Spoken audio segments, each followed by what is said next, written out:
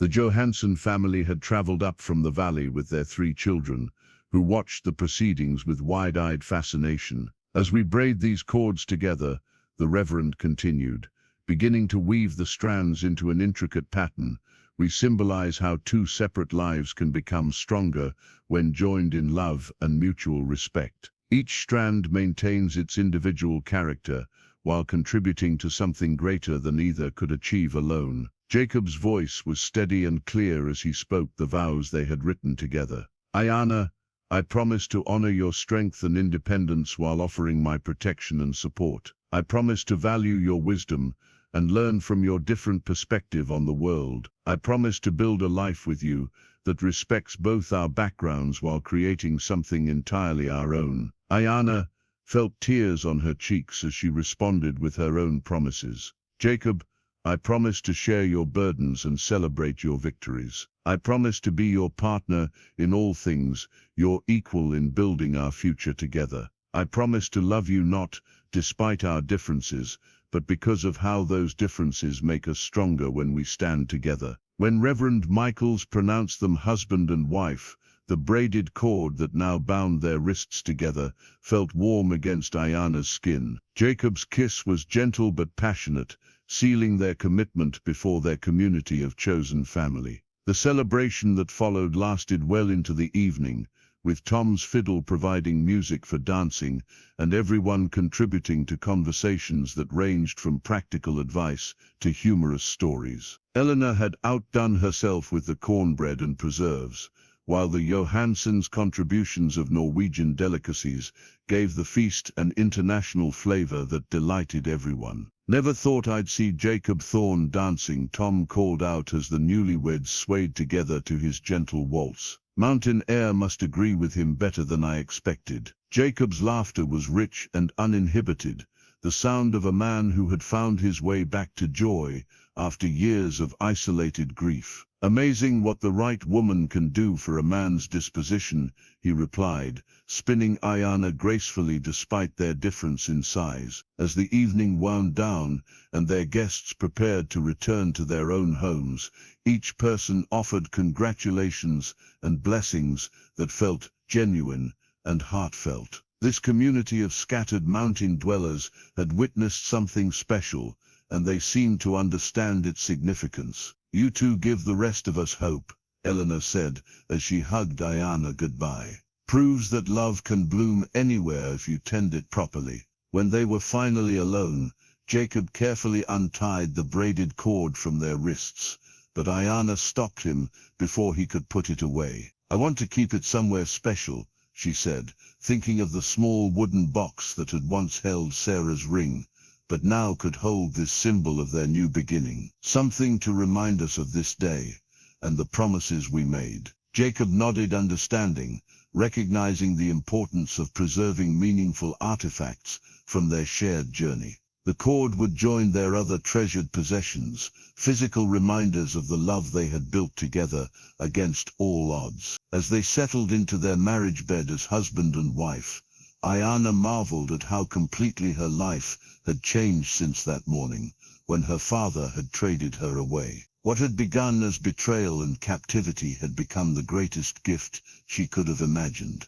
a love that honored both partners while creating something entirely new and beautiful. The carved cradle that Jacob began working on during the long winter evenings represented hopes and dreams that neither of them dared voice too loudly, as if speaking their desires for children might somehow prevent them from coming true. His large hands moved with surprising delicacy as he shaped each piece of pine, sanding every surface until it was smooth enough for the most tender skin. "Getting ahead of ourselves, aren't we?" Aiyana teased gently as she watched him fit the curved rockers to the cradle's base, but her voice carried warmth rather than criticism. "Maybe," Jacob admitted, testing the rocking motion with careful pressure. "But Sarah always said it was better to prepare for blessings than to be caught unprepared when they arrived." The reference to his first wife came naturally now,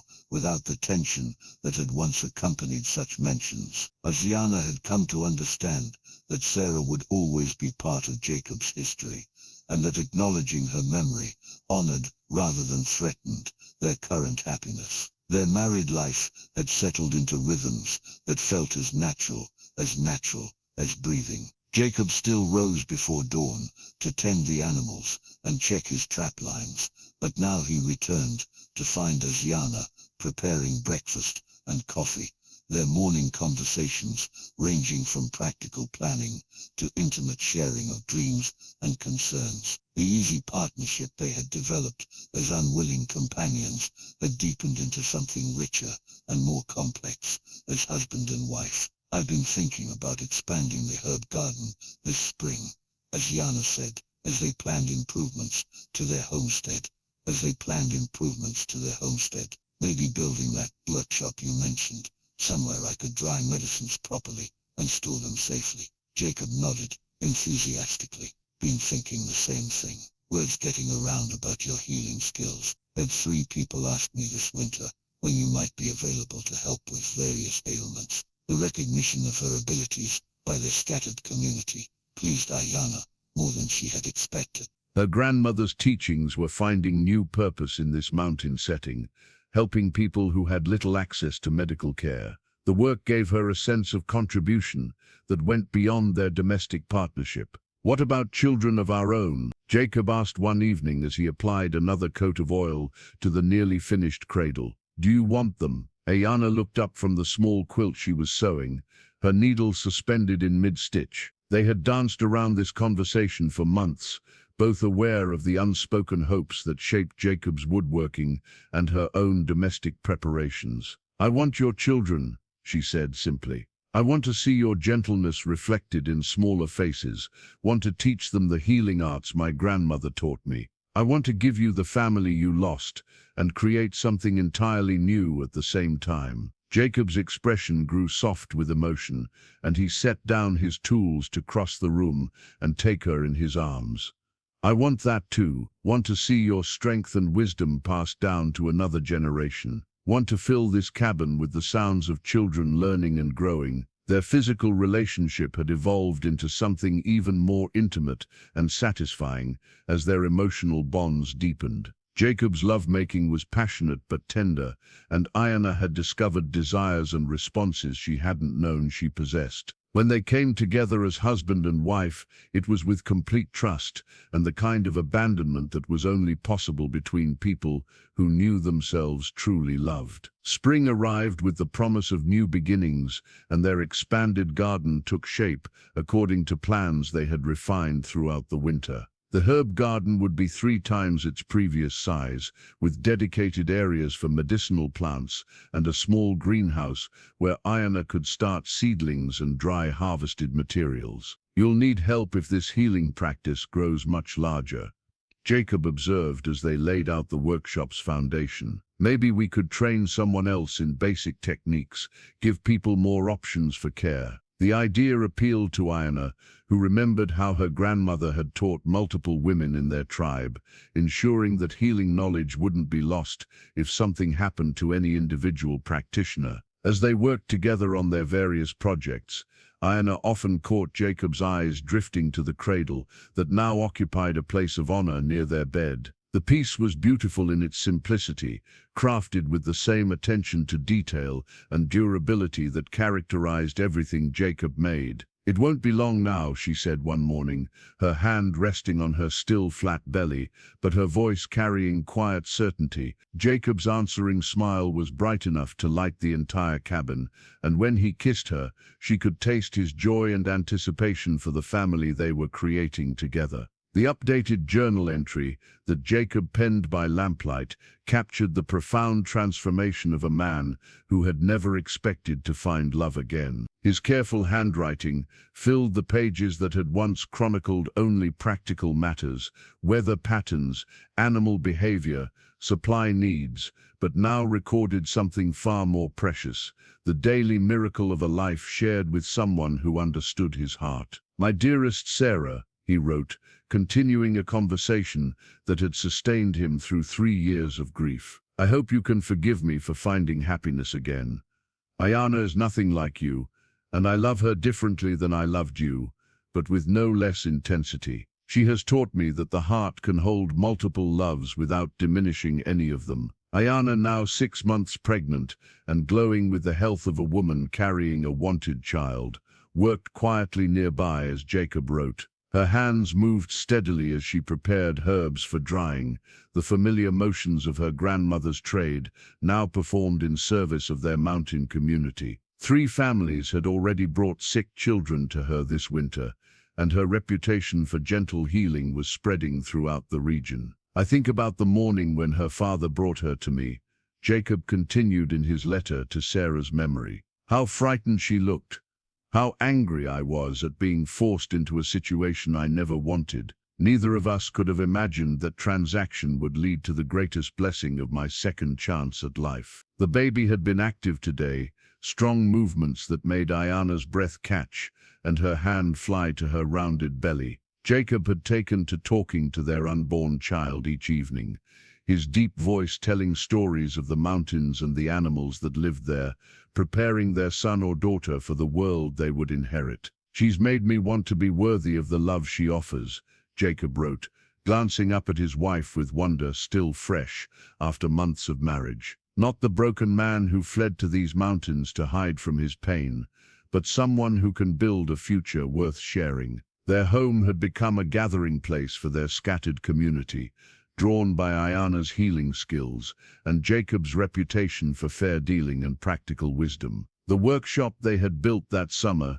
stayed busy with visitors seeking treatment for everything, from broken bones to difficult childbirth. Aiyana's combination of traditional tribal medicine and frontier practicality proved effective for ailments that would have been serious threats in more isolated circumstances. "I never thought I would be grateful for the circumstances that brought us together," Jacob continued, his pen moving steadily across the paper. "But I'm learning that sometimes the worst things that happen to us create space for the best things we never knew we needed." The journal had become more than a record of their daily lives.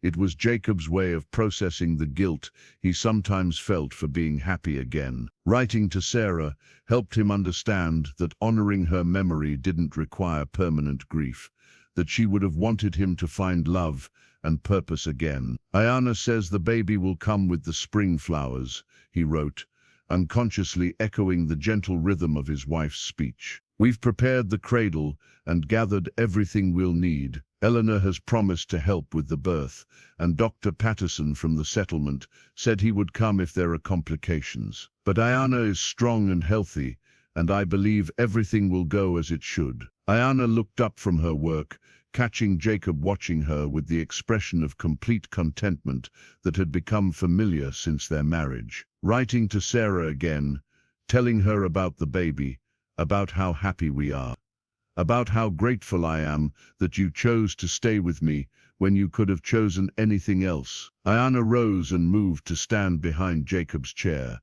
her hands resting on his shoulders as she read the letter over his head. She would be happy for us, wouldn't she?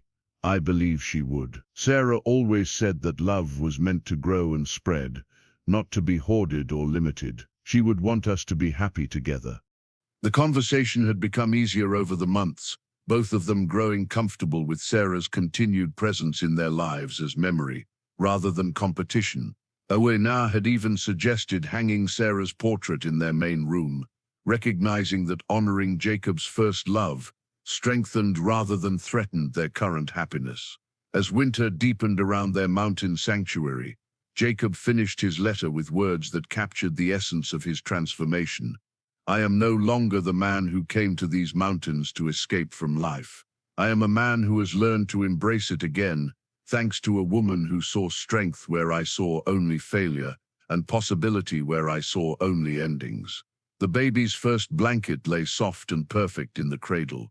Jacob had crafted with such hope and care, its intricate pattern weaving together symbols from both cultures in a design that would wrap their daughter in the love of two worlds. Aiyana had worked on it throughout her pregnancy, each stitch a prayer for the child growing within her, each pattern a story she would someday tell their little one about the journey that had brought them all together. Dawn broke over the mountains as their daughter announced her arrival with the strong, healthy cry of a child eager to embrace life. Jacob's hands shook as he held her for the first time, this tiny person who carried his features softened by Aiyana's delicate bone structure. Her eyes, when they opened, were the pale blue of mountain lakes, and her dark hair promised to curl like her mother's. She's perfect, Jacob whispered, his voice rough with emotion as he studied the miracle in his arms. Look at her, Aiyana. She's absolutely perfect. Eleanor Henderson, who had assisted with the birth, wiped tears from her own eyes as she watched the new family. Never seen a prettier baby or a prouder papa. What are you going to call her? Jacob looked to Aiyana, who was exhausted but radiant with the glow of accomplishment and overwhelming love. They had discussed names throughout the winter, but now, seeing their daughter's face, only one seemed right. Hope, Aiyana said softly. Her name is Hope. The name captured everything their daughter represented, proof that love could flourish in the most unlikely circumstances, that families could be built from broken pieces and become stronger than anything either parent had known before. Hope was the promise that their story would continue beyond their own lives, carried forward by this child who would grow up knowing both her tribal heritage and her mountain home. As spring progressed and Hope grew from helpless infant to alert, engaging baby, their cabin filled with the sounds Jacob had dreamed of during those long winter evenings when he carved her cradle. Her gurgles and coos provided a constant backdrop to their daily work, and her bright presence seemed to make everything in their world more vivid and meaningful. She has your curiosity, Jacob observed, as Hope watched him work with the intense concentration of someone trying to understand the world around her. And your stubbornness too, I suspect. Aiyana laughed as she nursed their daughter, marveling at how naturally motherhood had come to her. She has your determination and your gentle heart. Look how she calms when you sing to her. Their life had taken on new rhythms centered around Hope's needs, but rather than constraining them, parenthood had expanded their sense of purpose and connection. Jacob's protective instincts, already strong where Aiyana was concerned, now extended to their daughter with fierce intensity. Aiyana's nurturing nature found perfect expression in caring for this child who would bridge two worlds. Visitors to their mountain home delighted in meeting the newest member of their community.